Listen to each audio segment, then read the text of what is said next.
Hi, everybody, and welcome to our webinar today, brought to you by Customer Driven and USU. Our session today is about how to transition from SharePoint to knowledge management. And it's going to be a great opportunity to hear all about those opportunities that this sort of transition could present to you and to your organisation.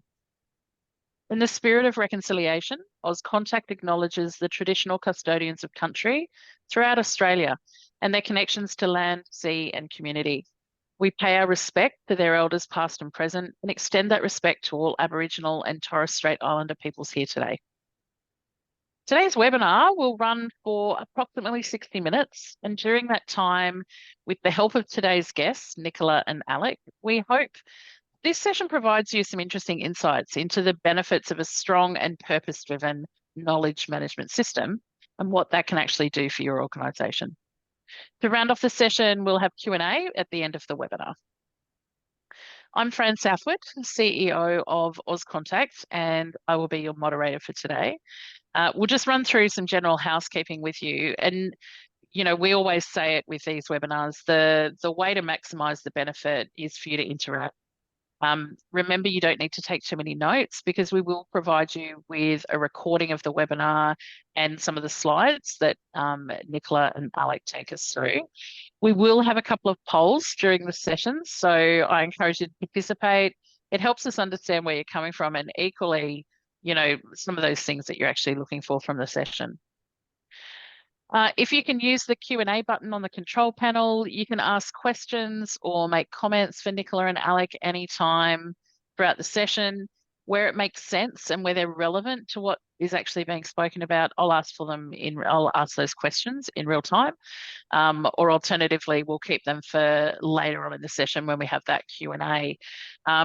Don't be like me, type them as you go because I will think of the best questions, and if I don't write it down, I will forget what that question was. So make sure you add it to the chat. If you're listening through headphones or speakers and you have any issues with your internet or your connection, on the control panel, just click the raise hand button and one of the team will jump in and see if they can help you. Alternatively, you can actually refer back to your registration email. It's got all the phone numbers you can dial in to make sure you can hear the session. I'm now going to introduce our speakers for today.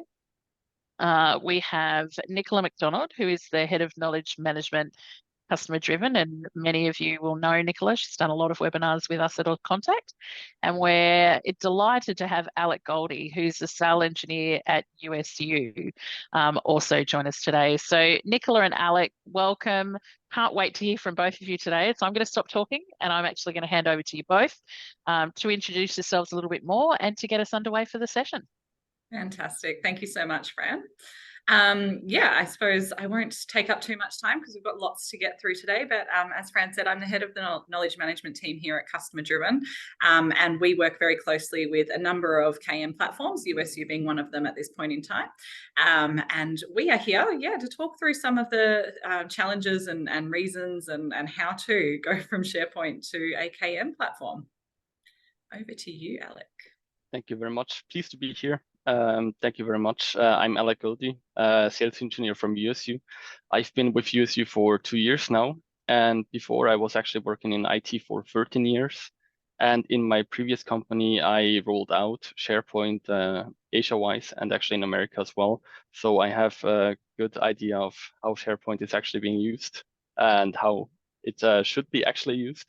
So I hope to provide you with some insight.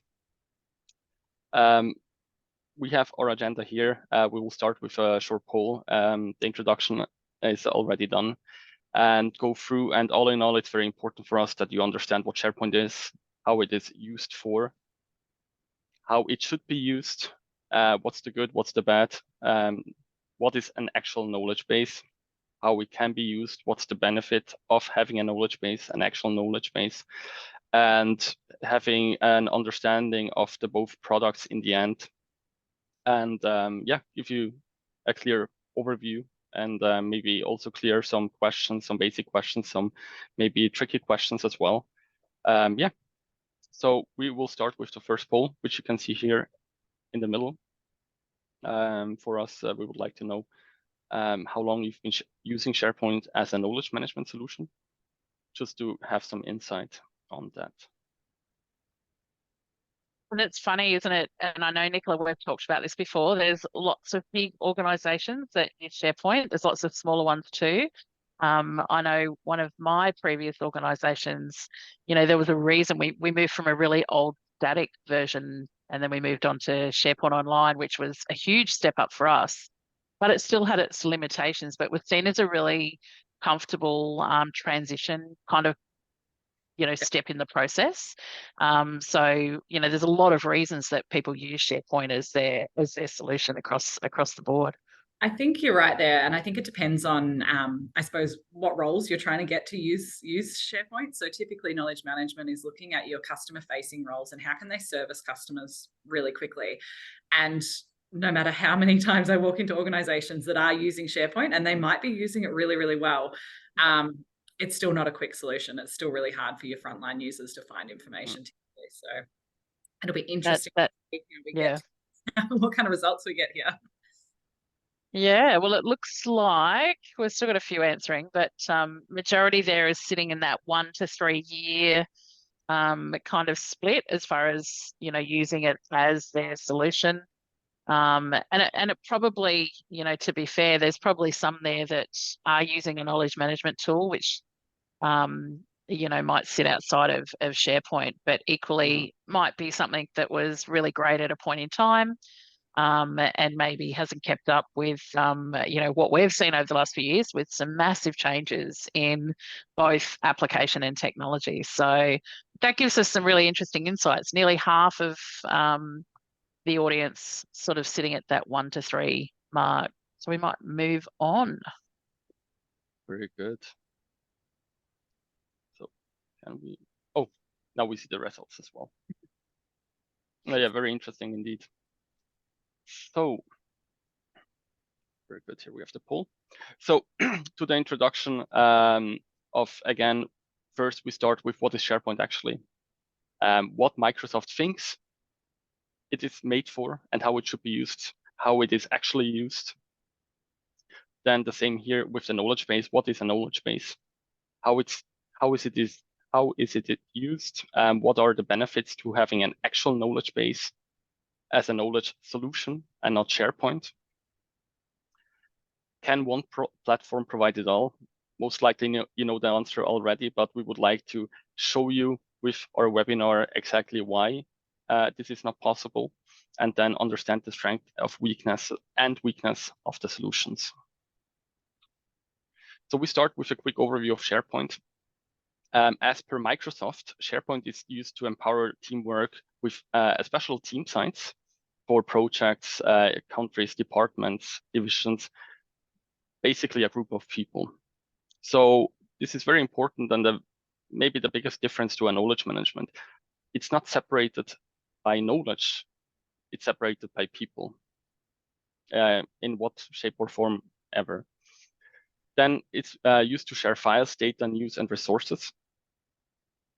Yeah, you can share files on SharePoint, of course, but the reality is a lot of people are using OneDrive because OneDrive is perfect. You have your own folder structure, you have it on your PC, organized the way you like it, you synchronize it, you have a backup, it's perfect.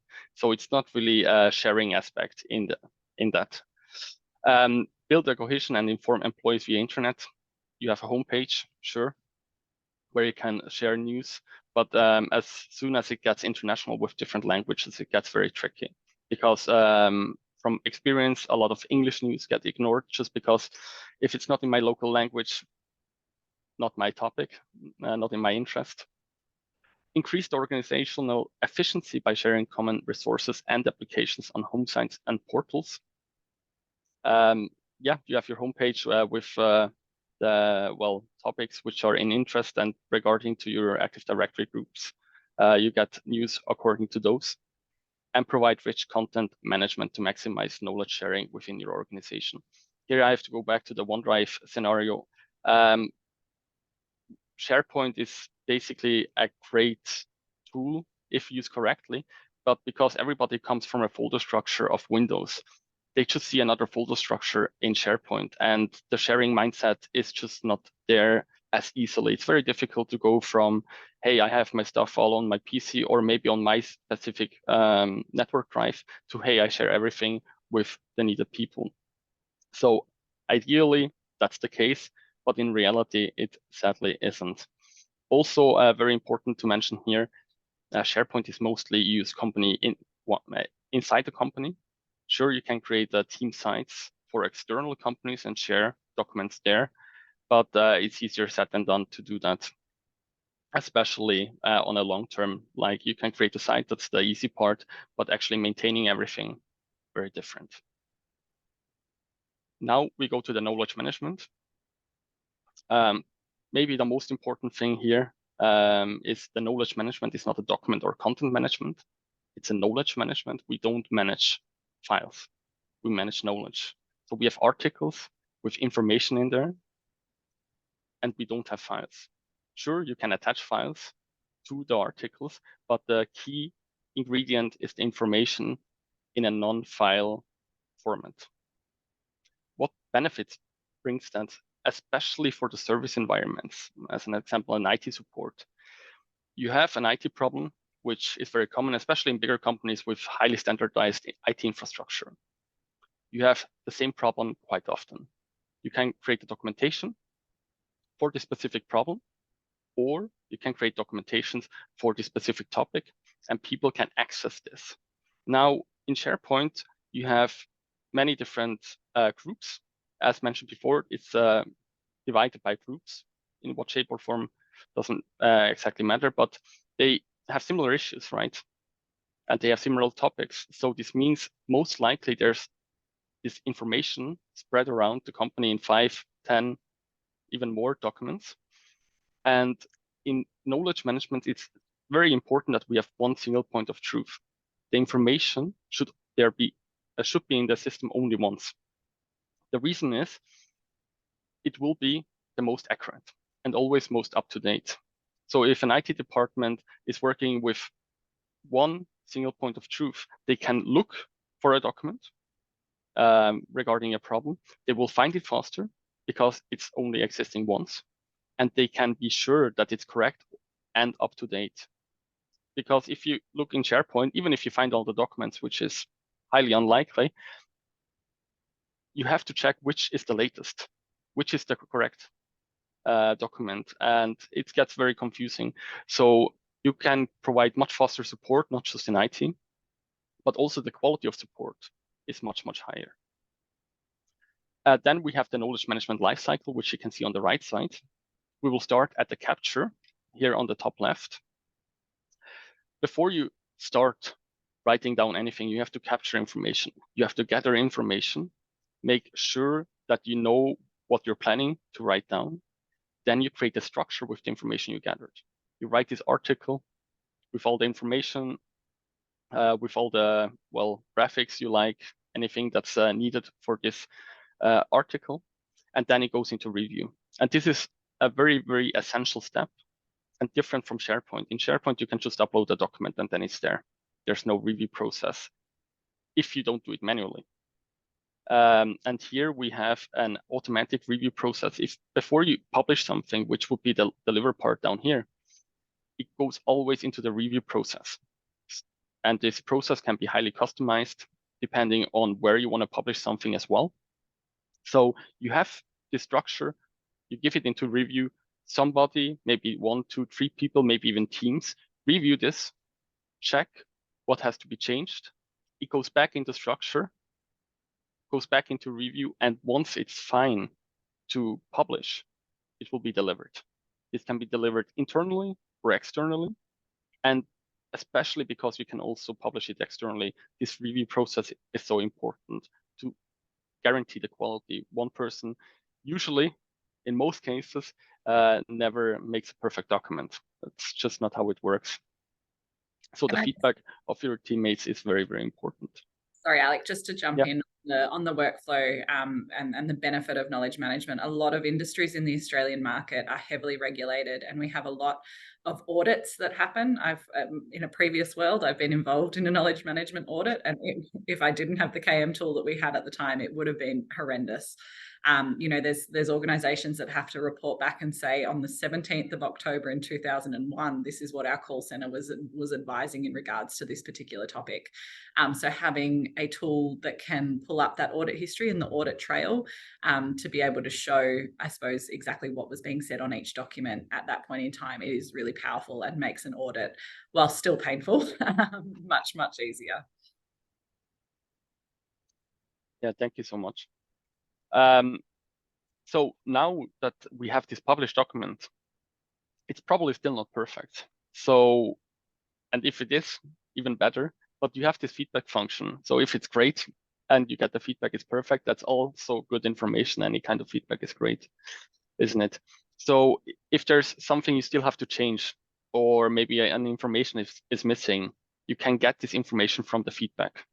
And this is also very different to SharePoint. Sure, technically you can open the file in Word or Excel and then add comments, but this is only for those type of files. Here we don't have files, we just have these articles, and you create a feedback on this article and you have it all on the same page. It's very easy to understand, to have an overview, and then to implement this feedback into the article. And that's where we are back in the capture, where we take this feedback, go back into the capture, put it in the structure, review, deliver feedback. And this is basically a never-ending cycle. Everything, especially in IT, is moving so fast. So your processes might change, your tools might change, they might get an update, and with an update, there might be something new. So there's always something changing. So this process will never stop. Now, things to look for in knowledge management: a fast AI-powered search, which means high quality search, not just fast.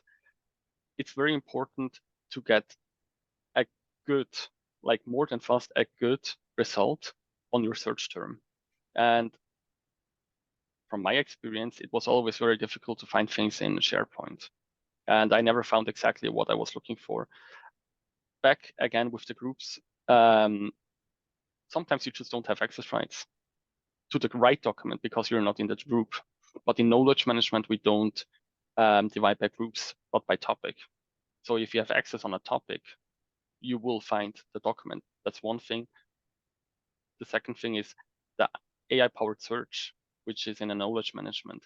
It's not just looking at the title of an article or the tagging or the description. It goes into the article. And if the search term is in the article, it will come as a result, as a search result. Not just that, if there's an attachment, PDF as an example, in that article, it will go into this PDF file as well and look for the search term. So this is highly different from what SharePoint is providing. Then we have the categories, taxonomies, and tagging. As I just mentioned, tagging is very different here than in SharePoint, even though it's technically the same, because when you upload a file in SharePoint, you drag and drop. Then you would need to add the tagging as well. When you create an article, you create the article in the knowledge management. Then you add information to it as well, and adding a tag is more of an organic process, while in SharePoint, it's more of a nuisance. That's why it doesn't really work, or not for a long time. A robust editorial system with roles and rights management, essential.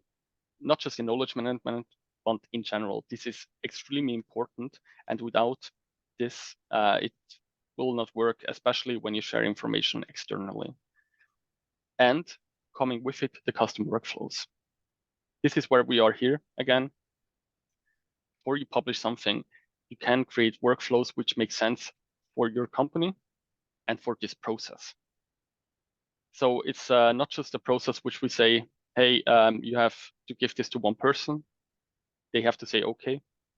No, you can set it up the way you like. So this is very important. It must make sense for you.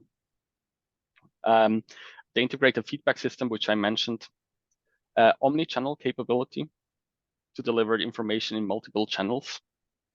Also something SharePoint doesn't deliver, like as an example, a chatbot or integrations to other channels, which is actually a normal feature in knowledge management, and it's essential. As example, a CRM software, ticketing, or CSAS systems. So especially with ticketing, I can see so many benefits right off the bat.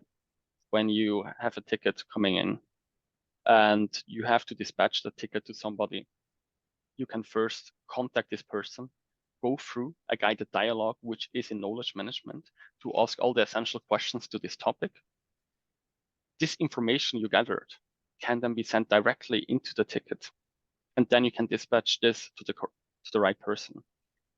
That way, the person has not just the information from the ticket, but also the essential information from the questions of the dialogue to start working on this ticket, and doesn't have to ask the questions again. So it makes everything much more effective. And something nobody likes is being asked the same question twice, 3 times, which does happen. I know from 13 years of IT, it does happen. So this is a very good thing to avoid that. And then we also have a very comprehensive reporting module, which, as far as I know, isn't available in SharePoint. Now, to create an overview of what cannot, on the left side with the capabilities, in the middle with the Share Knowledge Center, and on the right-hand side with the SharePoint.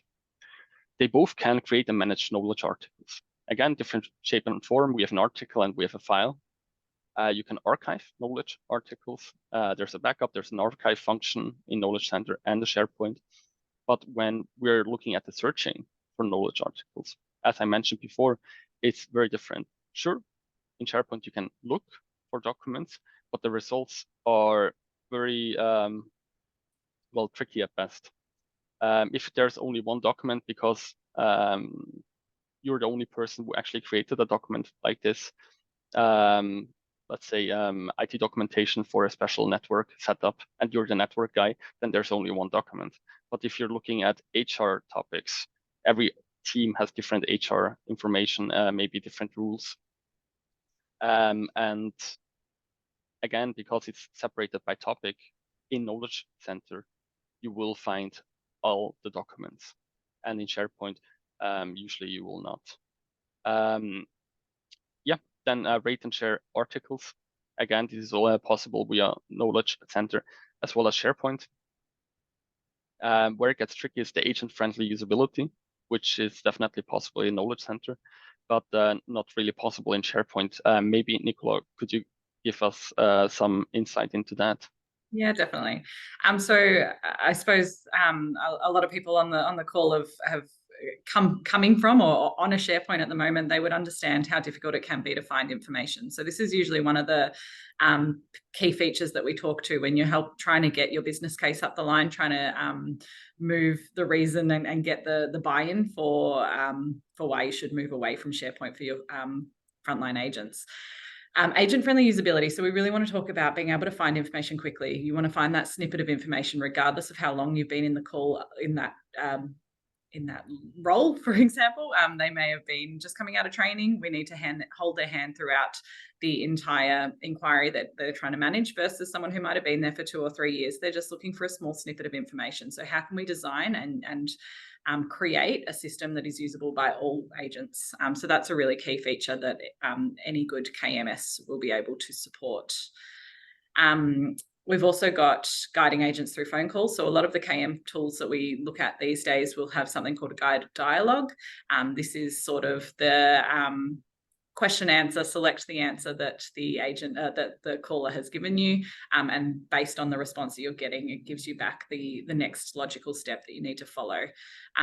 One of the really good things that we see in Knowledge Center, which is USU's KM tool, is we can actually connect that back to your CRM, for example. So if someone has called through, we can then have once you've finished your guided dialogue, click a button and have that save as an interaction so that you've got that those notes and history of the call there. It's also really good if you start to look at pushing out to web, pushing to chatbots. How can we self-service? How can we support self-service for our customers online?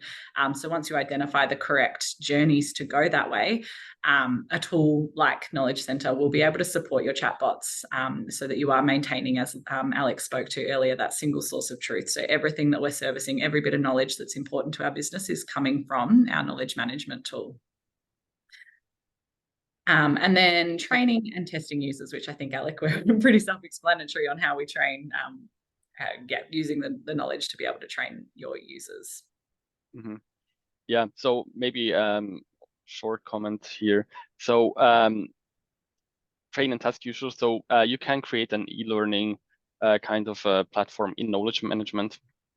And in SharePoint, this is not really possible. You can upload documents and documentations where people can read through, but there's no real active influence. So basically, it's just reading and not really actively doing something, maybe in a different tool, of course, but not in the same tool. And Knowledge Center can provide that while SharePoint just cannot.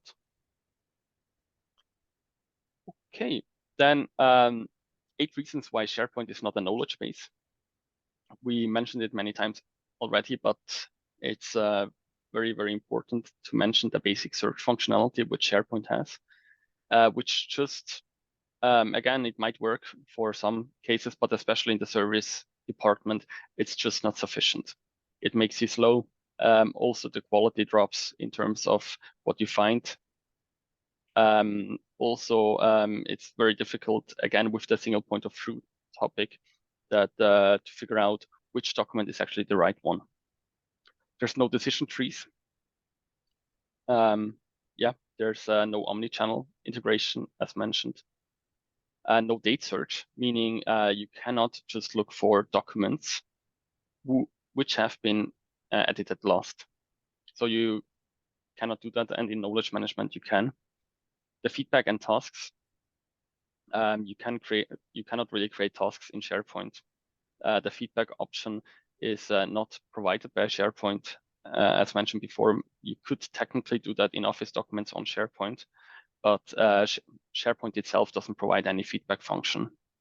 The e-learning, the reporting and the analytics, and multiple languages. So maybe from multiple languages, from my side, when I rolled out SharePoint in Asia, we did it in Japan, in Korea, in China. Also, of course, around the world where English isn't a big problem. But we had so many different news. We had so many different team sites. And every location had different news by themselves. And the global news, especially when there was a big IT thing on the weekend where we just updated all our servers, people were suddenly surprised, hey, why isn't email working on Saturday night? Well, because we do an update and we informed everybody, but people don't read it just because it's English. So if you have one information as news and everybody can translate the exact same information, it will raise the quality of communication in your company so much more, and it will bring so many benefits, and it will make life simpler very much. And yeah, maybe regarding the reporting and analytics, would you have an example here, Nicola, which you could mention? Yeah, I just think, I mean, typical KMSs come with a really strong data analytics module. So it's just around what you can actually pull out. We've done some really interesting stuff in the past with our clients around tying in the data that we can get out of KM with their quality management data or their call data to sort of see who's doing what at the right time. So can we tie that in to look at what documents were accessed when a particular call type was coming into each user? So it's just a really important thing that knowledge bases have really strong analytics suites. So it's quite interesting what we can do with that data.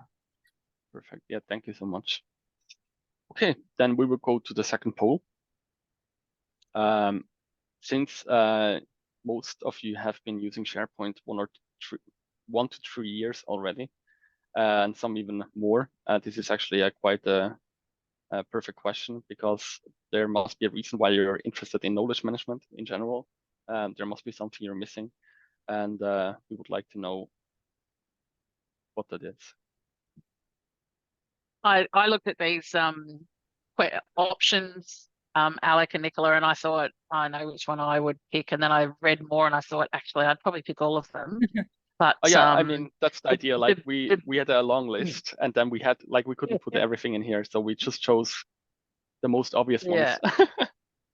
Yeah, and look, I've got to say, my whole entire history, searchability was always And, we see some people, we've talked about the difference between SharePoint as a solution for this, but, there are some organizations that are using SharePoint differently to how you would, but how you would normally use SharePoint. So, Yep. some of those things you talked about, the investment is so big as far as how they need to actually almost redesign and continuously maintain. Still, Yep. what it never gives you is a really strong searchability. And no matter what you teach people, if you have to spend a whole lot of time teaching them how to use search, Mhm. that's crazy. Given how Yep. our natural system sees us use Google as a search and things like that, that Yep. actually you expect the same sort of thing No, as a absolutely. user in a workplace. So Yeah. it's And interesting. about typical, I suppose, typical demographic, of particular call center users. Yeah. They've been up with Google. It's not like, Google came around, there was probably a point in my life where I wouldn't have used Google, without giving away anyone's ages here. But, there was a time where we didn't have that, but the people who are typically in your call centers now, they have had Google their whole life. And so they expect a Google-like search. So that's definitely where the KM providers are certainly moving to, and how we can strengthen those searching abilities. So it's not surprising to see here that strong search capability is the leading answer here. But yeah, I think that kind of really gives us a good indication of what's going on there. Everyone's sort of feeling most of those pieces there. All of those bits. Yeah, definitely. Okay, we might move thank on. you so much. Beautiful. Okay, very good. Thank you so much, everyone.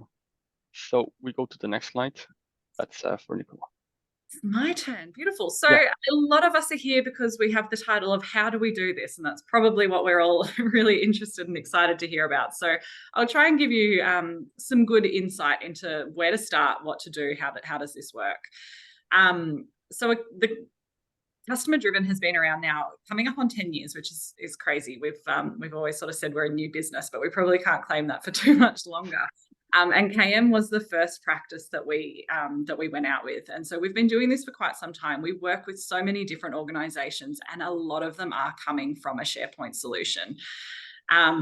When we start talking to them, the very first thing that needs to be done, and it's kind of the one thing that a lot of people really struggle with, depending on your role and where you're at. You might be a team leader, you might be a call center manager, you might, you see the benefit of going to a KM and what that can do, but actually turning that into a business case and understanding what your return on investment opportunities are so that you can get that up the line and get people excited about it and actually win the deal so that you can go ahead and implement. It's really, really difficult. So it's really important to actually do a little bit of homework, I suppose, to understand what is currently happening and where those downfalls are. So we've all seen that. I think it was 80%, I think, Fran, who just said that the strong search capability was what they are 84. missing. So 84, there we go. So that's a really quick win in itself. If you can show that we can reduce handle time by reducing the search effort, that's the first really big piece that you can do there. Typical return on investments, and I'm probably giving away too much. Let's hope my boss isn't on the line listening. But typical return on investment opportunities, you can reduce your training time. You can reduce. We've had customers who have had, upwards of 12 floor walkers for their entire 60-seat call center type thing. And by implementing a good KMS, they're able to reduce that down to 0, because people, once they're trained through the tool, they're confident that even if they don't know the answer to the customer's question, that they'll be able to find it in their KM solution. So the first thing, let's get that business case up. Let's understand what those return on investment opportunities are. And it's really important that everyone who's involved in this project has a good understanding, because it will influence how you go about rolling out your tool. You need to make sure, obviously, once we've got that business case up, that we're going to deliver on that. It's typically not too hard just by implementing a KMS, but how can we make sure that we're really getting that across the line? Once we've got our business case, we're ready to go. It's around finding all the knowledge. So Alec kind of spoke to this before, but customer driven will go in and start with a discovery. So we want to understand who's using what exists, what exists in the industry or in the call center for their knowledge. We'll start off with SharePoint. We'll hear from the users, oh yeah, that's there, but I don't use it because it's so out of date. No one updates it. So I've actually created my own. So you'll start to see that everyone's got their own little OneNote, or they've got their files and they're using that. I've had someone who had a folder that they took to and from work every single day. They'd created their own printed manual. It weighed over 2.5 kilos. So this guy had created that much content for himself. So you've got to find everything, all the sticky notes on people's computer screens, everything that they've got written down on paper, all of that sort of stuff is knowledge that we need to really consider. So we need to do a bit of a scope, understand what exists, what needs to be created within your new knowledge base. And that will also help you understand how big of a project you're in for. Now, coming to a KM tool is a big piece, but one of the exciting things that Customer Driven is currently working on is some automation around that space. So how can we automate getting that information into these types of tools and help reduce the cost and effort to go ahead with that project? So we do this discovery, we uncover all the knowledge that exists, we identify duplicates, we identify, what's actually missing. So you'll hear that a lot from your agents and the people who you're rolling out for. And it's really important to actually get that information, because that's typically the information that they really need. And that's how you're going to be able to win them over. So I always talk to my customers around, let's not force this tool on our users. Let's make sure they're part of the change, excited about the change, understand that this is for them. It's going to make their lives easier. So how can we help that? So listen to what you're being told, making sure that you're taking note of that. And documenting that those processes and procedures need to be created. So we would typically go into a workshop style approach to help our customers capture that information. We sit down with SMEs and approvers and we talk through, well, how do you do it now versus how should we do it? And what does the business want to sign off on? What do we want actually as a standardized process? Once we've got all of that, we then also do a little bit of assessing how complete the content is. We typically find that a lot of SharePoint content is really great at saying, ask the customer if they're happy with the outcome. If they are, continue to end the call and blah, blah, blah. But there's no unhappy path is what we call it. We've mapped that happy path. What do we do if they're not happy? You've just left your agent hanging. You've asked them to ask a question and then not given them all the options of how to actually manage that. So we look for how many gaps are there. Is the content fundamentally broken and we really need to put it into that missing opportunities pile and go through a workshop? Or are we going to be able to fill it out through some questions in that workflow that Alec was talking about? Once we've done that, the next thing I would always recommend is really engaging and building your change champions. So get your users excited, engage them in the design of the tool. What icons should we use? What kind of style document are we going to work through? What do you want your welcome page to look like? All of that. It might seem really minor to you, to the business, higher up in the business. Our execs are probably going to say, I don't care what the welcome page looks like as long as you've got our branding, and that's about it. But it's really important to the users who are using that tool every single day. So how can we make your lives easier? How can we design this tool to make sure that it's going to suit you? And once you start bringing them in on those sessions and asking for their opinion, you've got maybe 5 or 6 people that are going to leave that session, go out and be like, oh my gosh, I just saw what this new tool looks like. We've just done this. I decided this, or, I recommended this and we're going to go ahead with it. You start to get that chatter on the floor and in those teams, and you start to build that excitement. We also recommend Nicola, yeah. I was just going to say there's an opportunity to bring them in at that discovery stage as well, though, right? So, if you want to find out what's wrong with your system, ask your frontline staff. They will tell you very quickly what your solution is missing, right? So even upfronting that actually then helps you say, you told us this, so now we've done that. Exactly. So really connects them to the problem and actually gives them buy-in, right? 100%. Customer driven are facilitating the discovery. So we can run a project from end to end for you. So if we're facilitating that discovery, we actually go and spend maybe 2 days in the early sessions, sitting and call listening and speaking to the users. And half the time they're like, who are you and why are you here? And we start to explain what we're doing. And they're like, oh my God, that's so exciting. And then you just, this is what's wrong. And we come out with notebooks full of notes and all of that sort of stuff. But it is where the excitement builds, and bring them along on the journey. Don't just, force this tool on them. Say, hey, we heard you didn't like what you've got, so we've designed this and here it is. Because they're going to be like, well, you didn't find all of the missing content, or you haven't solved this problem. You've just taken what wasn't working for us and put it in a tool and it still doesn't work for us. So, we really want to make sure that we understand, and that sort of comes back again to the business case. We understand what we need to do, because you might have all of this, reduce handle time, and we're going to reduce training time. But if you haven't designed it in a way that's going to work for your users, and as you say, by listening to your users, you're not going to get the handle time, because they're still going to revert back to the folder that they've saved down onto their desktop, because they heard this tool was coming that they didn't want. So they've saved everything that they think they need. And I suppose one thing I didn't talk to in that, when people are saving content down onto their desktop, you're losing complete governance. So you're losing the knowledge that when I push publish on this content, everyone's only going to be accessing the most relevant version of that document. So it is really important to try and bring everyone back and have them all accessing that single source of truth. We also talk to how you roll out and how you deploy. So there is a big piece to take Word documents and PDF files and break it all down. So when you are using your knowledge base, we really want to design content. So as I said, if I'm brand new in training and I've just come out and I'm taking my very first phone call, I still remember my first phone call when I was in a call center. I was sweating like no tomorrow, and I was so nervous.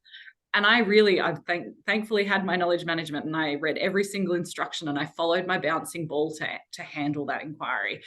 Versus once I'd been there for 6 months, I knew I just needed to go in and get scripting, but we don't want to be duplicating any information. So how can we design that information so that I, as a new user, can opt in to see more information? I can expand things out. I can get what I need, versus not cluttering the page for the tenured user who just needs that snippet of information. So we like to deploy to entire functions. Once we've recreated all of that information, we've transferred it, we've broken down information, because typically in SharePoint, what we find is really big Word documents. They're flat, they're hard to search through. People do a Control-F search just to try and find keywords so that they can get to the relevant information. Once they come across to a knowledge base, we really recommend that you kind of pull everything apart, shift it all up, make it make sense, and use different document types to say, our general information is going to be separate from our procedural information, and we can link through to it at the relevant time. If you need to refer to that information, you can. Once we've done all of that work and you've recreated that content and you've gone through your content life cycle, because we're going to have found things that are missing and we need people to give us more information, then we're ready to deploy. But we want to deploy an entire function. There is no point in saying, hey team, we know that you handle complaints, finance, and HR. I don't think there's going to be many teams that do all three of them, maybe. But we've got your complaints information here, but for your HR and finance, you still have to go over here. So we want to make sure that when my team is rolling onto this platform, all of my information is there, and that we can actually turn off the other systems, because there is absolutely, you will have change resistant people. Even if you've got those change champions, there's going to be people resistant to that change if we haven't managed it properly. And if I've got access to what I know, even if I've told you how terrible it was and I didn't use it and blah, blah, blah, blah, we still need to turn it off so that we're really directing people into the one space and into that one place to get my information, knowing that it's up to date, it's been reviewed, we've got sign off, everyone has agreed that this is the process that we want everyone to follow now. So we really roll out team by team. Typically, we figure out the team that has the base content that's going to surface and service the most teams. So if you think about your call center structures, typically you've got a tier 1. If they can't handle the bulk of those inquiries, it goes up to your tier 2. So you'd start with them, because tier 2 are going to have access to tier 1 and tier 2 in case they get overflow and things like that. So you start with the core function and then you build your content from there. And as I've sort of said, I've already spoken about your different tenure groups, but with KMSs, we can actually create and design multiple navigation paths. So whenever we deploy someone who has come from a SharePoint, we watch the data, we actually pay attention to what goes on in the first few months. You see everyone start to click through folder structures and click through tiles on home pages when they first come in, because they've been burned by that really terrible search that they previously have. Customer driven, we are a knowledge management team here. We still have to use SharePoint for different things, and I refuse to search our SharePoint because I can never find anything. I know what folder structure I need to go through to navigate through, and it is the behavior that you will see anyone in a call center who has come from SharePoint. It's really interesting to sort of see. Then a couple of months in, people start to do a little bit of a search and they start to see, hang on, I can find things much easier. And you all of a sudden see this complete flip from people who have only been accessing content through a click through, all of a sudden doing searches and finding content really, really quickly. So we want to design to support them through that journey. We know they will get to that search. It might take a little bit of trust building in the tool before they get there. And I briefly touched on this, but a successful deployment, it does take time, and it is quite difficult. So that is part of what my team do. I'm not here to sell my team, but one of the things that we are currently doing, and it's really exciting to sort of see, and Fran, you touched on it as well, so much is changing in this world at the moment, and AI is a big thing that's coming our way. It's coming the way for a lot of people. I feel like it's on our doorstep for knowledge management. We need to sort of open the door and let them in. And so customer driven is really working on automation. How do we automate these processes? Because what I've just explained, I'm sure there's a lot of people sitting here saying, far out, that sounds like a lot of effort and a lot of hard work. And it is. There is definitely return on investment benefits, though. It is worth the investment. But we are looking at how we can automate that. So if this is something that you're kind of struggling with, stay tuned, because I think there's a lot of automation to come, and how we can streamline and make this process a lot easier using the features and the tools that are knocking on our door at the moment. Okay, perfect. Thank you so much. So then from my side, very shortly, insight on how SharePoint is actually used and why it's not ideal, especially for sharing. I mentioned in the beginning already that it's access and the data is managed with teams and not topics. The one very obvious issue is that the documents are spread all around the company. There's a lot of duplicates with different content, which is a problem. But the idea is, hey, we have this one document. Do I really need to share it? I don't know. Let's just put it in my OneDrive. And if I really need to share it, I share it within my team. And the important thing here, which I would like to, well, shortly explain, is the philosophy of sharing information is very difficult to change, especially after you worked with folders for many years. When you have SharePoint, you don't really work on the platform. Some maybe do sometimes, but I don't know anybody who is really working on SharePoint all the time. You create something outside of SharePoint, upload it, and sometimes you open it in the desktop app, modify it, and then re-upload it. I know people, they just have it in their Explorer and just work in there, but it doesn't really work as working in the platform. This is not how it's actually working. And in SharePoint, in knowledge management, you always work in the platform. There's no real uploading. You create an article there, you create information there, and you work in there together because it's not a file. And like thinking wise, it might sound a little bit simple, but because it's not a file, there's not as much as a barrier of sharing information as if it would be a file, because it just feels different. So if you want to have a team which actually shares documents and isn't scared about it, because many are, because is the document I actually wrote really correct? I don't want to have any mistakes in there, so I'd rather not share it until I have to, and then maybe it's okay. But if you work on an article with different people from different teams, and if you have a review process, you can also be sure that the information is correct. You don't have to be worried about the information not being incorrect. And it doesn't feel like you're sharing your personal file. It's just information you give. So it sounds simple, but I think in terms of the philosophy of sharing information within the company and in general, this is very different. And just because of this fact, knowledge management is already better than SharePoint. At least that's how I experienced it in my career. And then again, I mentioned it, same is, well, in connection, the OneDrive topic. If there's a file potential, people like to have their own garden with their own folder structure, with their own file names, maybe folder naming and everything, and they just like to have it like that. And if there's no files, you don't have that. And all of that combined brings then the document out of date topic. There's so many documents which are out of date and they're never reviewed. And there's also no automatic process saying, hey, this document hasn't been checked on for 3, 6, 12 months. You have to do a recheck, make sure that it's up to date, put it back into review, and then publish it again, which is normal in knowledge management, but in SharePoint doesn't happen. And it's very easy to forget about documentations you made 3, 6 months ago because everything is moving so fast.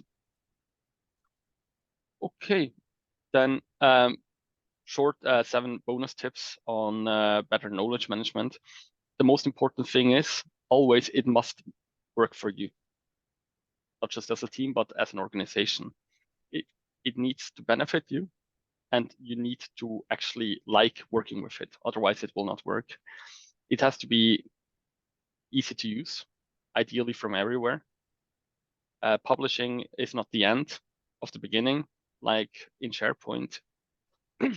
It's the end of the beginning. I'm sorry, not the end. Like in SharePoint, because once you uploaded the file, it's tricky to go back to. Establish a common understanding of what knowledge management actually is. Make knowledge sharing a part of daily work, which is what I just mentioned before. It's much, much easier said than done. This might be the trickiest part on this list. Create a short, actionable answer, not walls of text. So focus on the quality of the information you give. And it's not just a text document. It can be many things. It can be also just a text document if it's short, but ideally it isn't. There's much more to that. So now we are off to questions.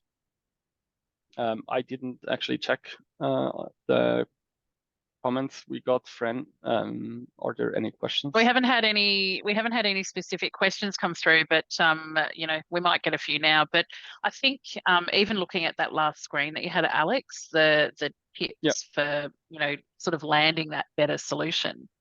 For me, if you go back, and I know Nicola, you were talking about building that business case for the ROI, but if you think about those 7 components, there's almost the flip side to those that is a really, really easy starting point for building that business case. So if you think about, you know, the needs and going through that process, that's number 1. What is it you need to do? What is it your people need? You know, that forms part of that first stage, making it easy to use from everywhere. Well, what's the contra to that? What's the limitations for how you're currently structured and set up? And what does this give you as far as that return?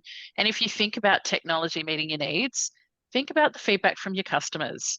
I don't know about you, but I am the person you don't want to get on the call. I'm not the person you want calling up any contact center, because it flicks this switch in my brain that makes me incredibly unreasonable.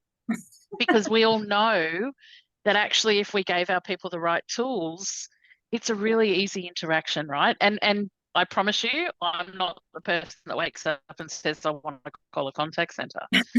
But when I do, I want it to be an amazing service, right?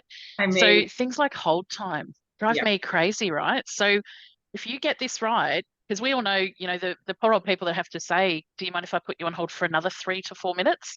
And then the other end of that is when they're being quality assessed and they get in trouble for not telling you that they were going to hold you for 3 or 4 minutes. Like, there's some crazy behaviors that we see that drive this. But, you know, again, how do you think about these tips as ways to start reimagining your business case proposition to your senior leaders? Make them part of your conversation.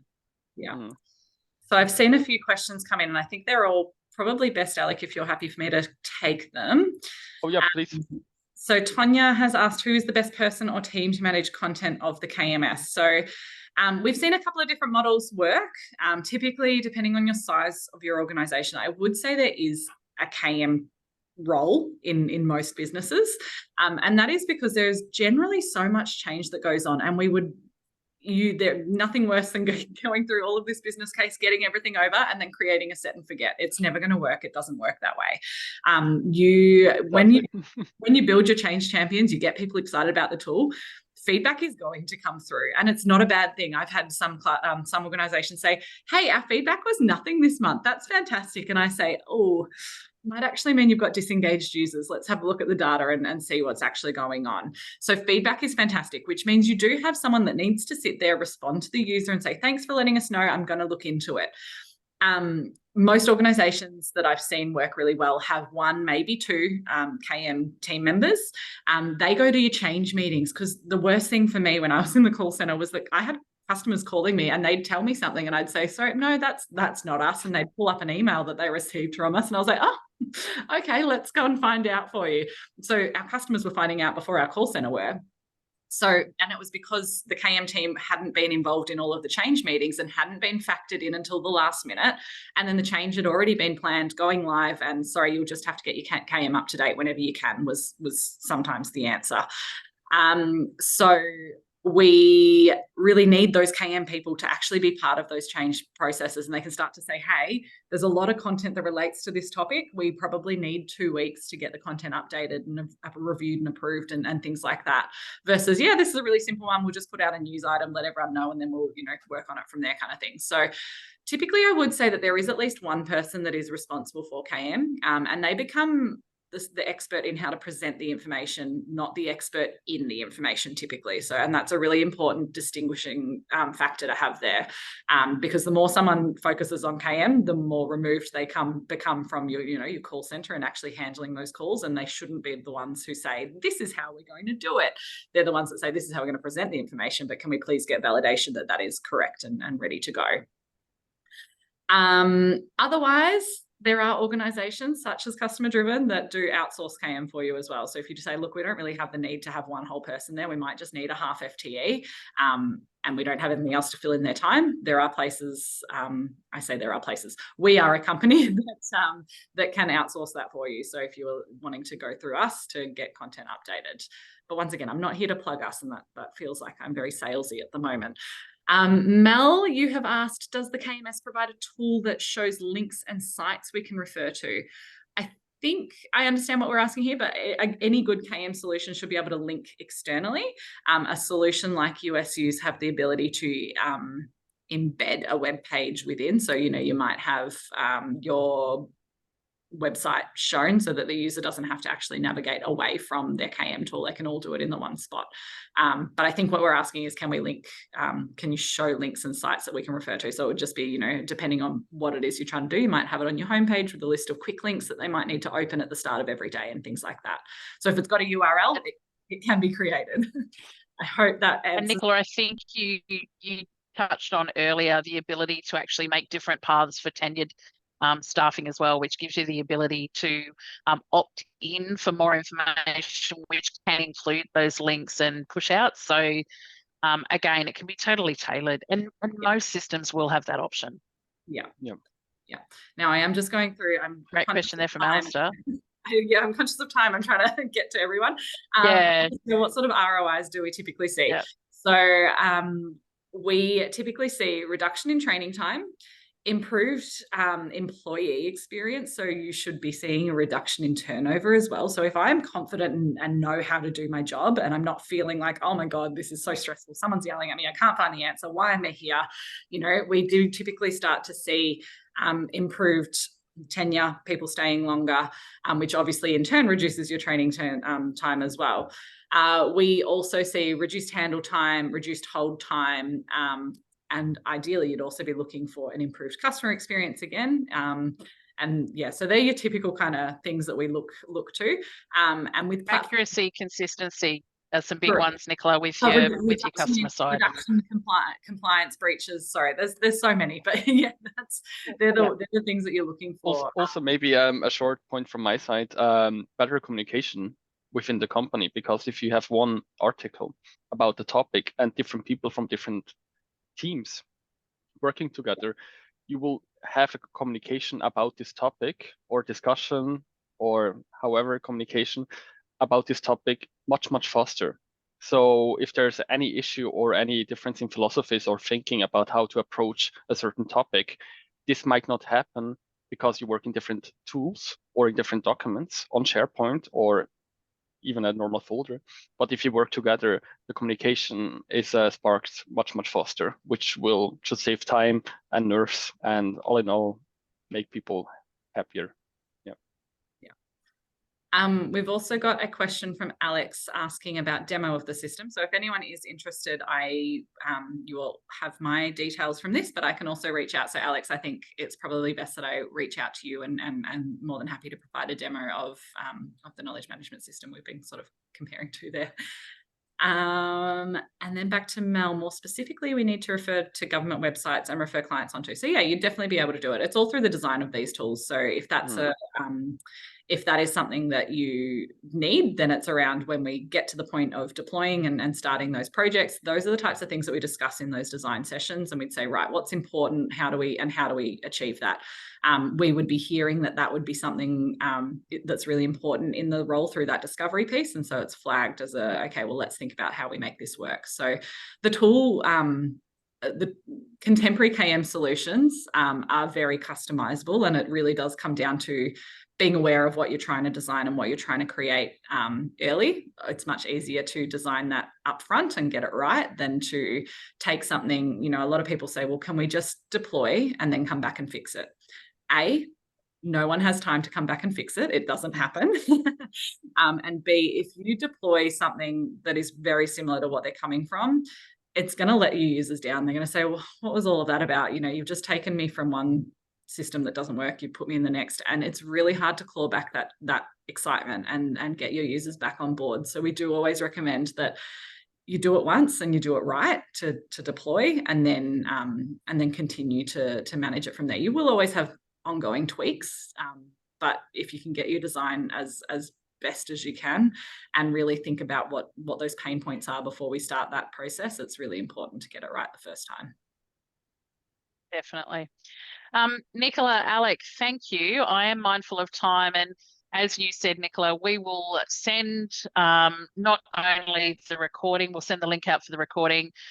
We'll work with Alec and Nicola and have some PDF slides, and equally we'll have contact details that you can reach out and get more information. So obviously it's a topic that's going to continue to be one that actually really matters and makes a huge difference in our contact center environment. So thanks everybody, and we look forward to you joining us at the next session. Thanks Nicola, thanks Alec, awesome session.